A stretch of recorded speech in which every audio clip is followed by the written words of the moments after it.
Hey there, Boot Zone here. This is a Beko washing machine, relatively old one, WM5120S.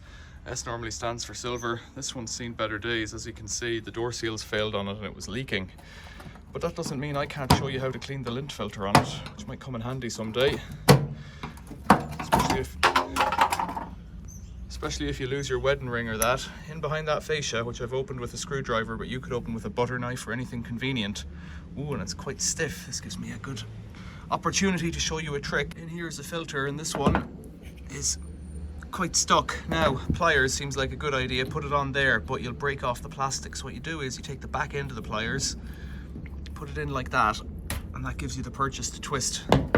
If you don't have a pliers, this is going to be full of water now. If you don't have a pliers, use a wooden spoon on each side of it. Get a grip on it with your hand. It's much easier to turn. If you haven't got a wooden spoon, use wooden train tracks from the kids' toys or anything at all. Even a couple of butter knives stuck in at an angle and given a little wrench there will do it. Right, let's see. Have we got any money in here? So if you're doing this indoors, beware that all this water that's coming out now is going to come out onto the floor in your kitchen or your laundry room or wherever you go. Oh, there's something in there. 5p piece by the looks of things. We're in the money. We're not going to be rich though. Okay, if it's all blocked up, that's probably why your machine wasn't draining properly. Screw it up shut when you're done. Clip this fellow back on. Start at the bottom. That's what I normally do. Line up the 3 bottom tabs.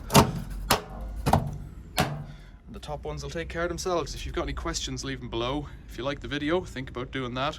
If the video's been helpful, think about leaving a tip in PayPal, buy me a coffee, or become a member of the channel. There's loads of links in the description.